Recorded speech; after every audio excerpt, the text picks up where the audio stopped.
said brief life of Benjamin Lentz.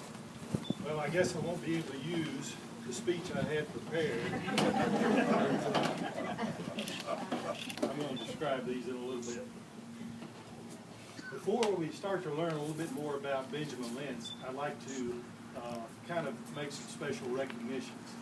The reason why we chose this great cool day of the year to do this, we really wanted to tie into a national Crowell family reunion that takes place every 2 years at Henry Horton State Park, because there's a tie-in between the Crowell family and Benjamin Lentz, the patriot that we're celebrating today. So we wanted as many of the Crowell or Crowells, depending on what part of the country you live in, to be a part of this too.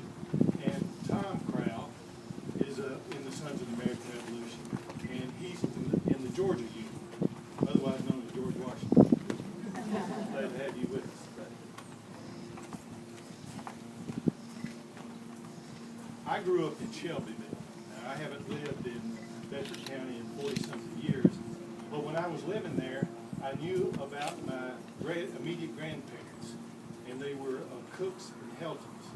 I knew nothing about the rich German heritage I had of all the families that were living around Hall's Mill that came from Germany, through Pennsylvania, through Charleston, to Rowan County, North Carolina, and then ended up in Bedford County. And so I want to talk about some of those today. The Lentz family that came from Germany is pretty much known. There were 4 Lentz: DeWalt, Bastian, John, and Peter. And they were always thought to be 4 brothers that came over. Turns out through DNA analysis, it looks like John and Peter, they came through Charleston, South Carolina, South Carolina, were brothers, but Bastian and DeWalt were cousins of theirs, and they came through Philadelphia. But all 4 ended up in Rowan County, North Carolina, and lived within about 11 miles of each other. John is the one that our patriot, Benjamin Lentz, that's his father. Benjamin was born in 1755, Fairfield County, South Carolina. And he was married to Rosanna Fite. They were married in 1787. Rosanna Fite, her father was also a patriot. He was Peter Fite, and it was Veit in Germany, V-E-I-T. It became Fite in this country, F-I-T-E. And in his Revolutionary War papers, it was Fite, F-I-G-H-T. Very important what he was doing. Most of what we know about Benjamin is his application for a pension for fighting in the Revolutionary War. And I'd like to cover a little bit of that. Benjamin fought 3 terms, or served 3 terms in the Revolutionary War. The first one, he served as a substitute for his father. His father, John, was drafted in Mecklenburg County, North Carolina, and Benjamin served in his place. He was in Colonel John Pfeiffer's company, attached to a regiment under Colonel Adam Alexander and Colonel Smith. And and that was under General Rutherford. Most of his activity was in western North Carolina, and they were dealing with hostile Cherokees. They had several skirmishes and battles with the Cherokee Indians in something called the Twin Valley Towns and Watauga. So that's where he spent most of his time. And at the end of his term, when he was released, he was walking back to Mecklenburg County. And he said he knew it was the last day of the year because, following the German tradition, they were firing their rifles as they marched down the road on New Year's Eve, which during a war in hostile territory possibly might not have been the smartest thing. But he was 21 years old, and that was a German tradition, so make a lot of noise on New Year's Eve. He next entered the service as a substitute for John Simmons. And this was in North Carolina, and he again was placed under the command of Colonel McDowell, and he marched all over the central part of North Carolina. he was finally under the command of General Benjamin Lincoln. And General Lincoln went up against Lord Roden of the British. And there was a pretty good battle there, and 36 men were killed, and 90 were wounded. And Benjamin Lentz was one of the 90 that was wounded. He was shot in the leg on what he thought was a buckshot. He went ahead, served the rest of that term, and that was a 9-month term. The first one was a 5-month term. And when his term expired, he was discharged by General Lincoln. His third term of service, he again served as a substitute for Thomas Glades of Lancaster County, South Carolina. And this was in 1780. So the first term was 1776, and it's now 1780. He was in South Carolina. And this time they were chasing Cornwallis, and pretty much chased him all over South Carolina and North Carolina. They were within 18 miles of Georgetown when they received the word that the British had left there. Then they went into North Carolina toward Cape Fear. And then finally they marched into Wilmington, North Carolina, still right behind Cornwallis. And he got to Wilmington just in time to see the last 3 ships of Cornwallis sail into the harbor. So pretty close to Cornwallis. They were right on his tail the whole way. Benjamin, by 1813, was preparing to move to Tennessee. He was leaving Rowan County, North Carolina. He had married in 1787, and by 1810, he and his wife had 10 children. So they were making the trip by wagon train from North Carolina to Bedford County, Tennessee, with 10 children. And as many of the Germans did, they wanted to end up here on the banks of the Duck River, the fertile soil. For those of you that don't know this area, the Duck River is right behind those trees. We're right on the banks of it right now. Benjamin, we don't know a lot after his service record. I think he was a good businessman, and I'll tell you why. He handled the estate of his father, John, when he died, and so he had to administer the will. And there was one thing in his will that kind of got my attention.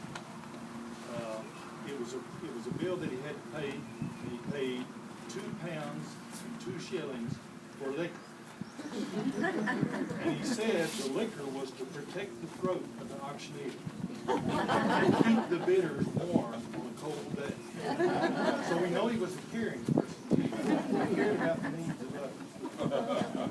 And this probably is a testament to his good business sense too. But Benjamin died in 1833. His wife outlived him. She died in 1844. And they're both buried right down here at the end of the cemetery. And his daughter, Catherine Lentz, married Samuel Crowell. And so that's the tie-in with the Crowell family. So if you are a descendant of Samuel Crowell, you've got 4 documented patrons for DAR and SAR. Benjamin Lentz, William Crowell, Benjamin's father, that used him as a substitute, John Lentz, and Peter Fife. So join DAR and SAR if you're a descendant there. So that's pretty much the life of Benjamin Lentz. I've got 3 things that I'd like to kind of as notes before we turn it over to the color guard. When the color guard has the 21-gun salute and taps and the cannon fire and the presentation of the wreaths, please stay around at the end for pictures. We'd like to get pictures of the family, any descendant of Benjamin Lentz with the color guard.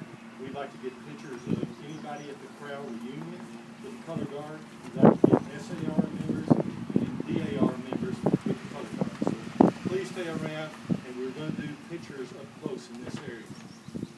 Second thing, any of my first cousins or second cousins that are here that would like to walk down to the grave site, and I can show you other great-grandfathers of ours buried here, I'd be glad to do that.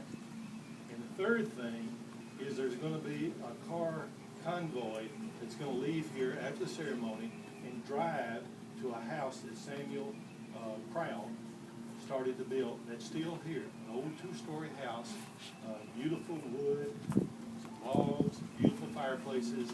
It's where the Sorghum Festival is. And so that ancestor actually built it. And so they're going to drive there. It's probably less than a 5-minute drive. So that's what I had today. And I'll turn it over to Tennessee. Oh, you're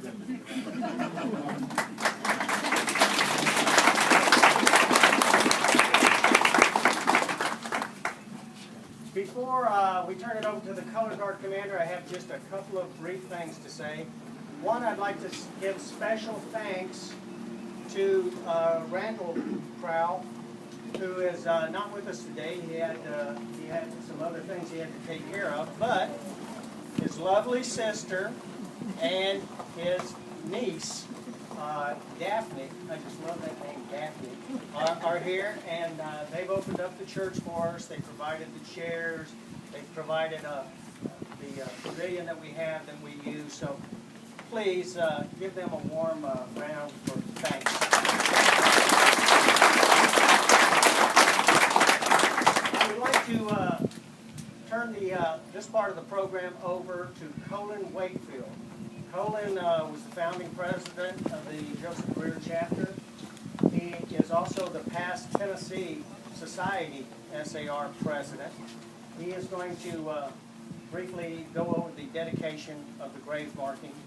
After his remarks, we're going to turn it over to David Bond, the commander of the Color Guard. We will be doing a 3-round volley here. After our volley, we're going to fire the cannon. Please stay in this location while we're doing that. Thank you. Colin? Thank you, Mark.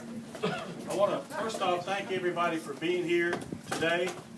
I especially want to thank Dennis Harris for planning this grave dedication on one of the hottest, most humid days of the year so far.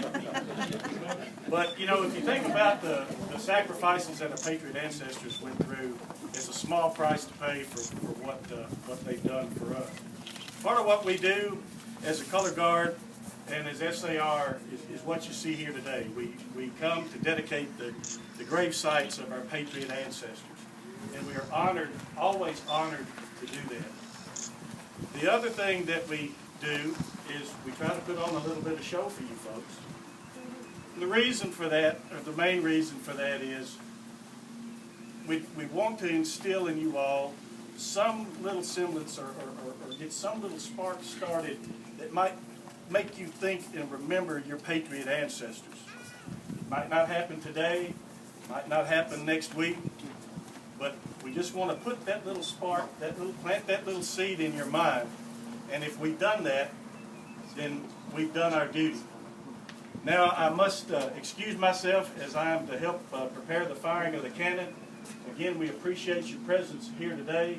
It was an honor to be here to conduct this service for you all today, and I hope you enjoy the rest of the ceremony.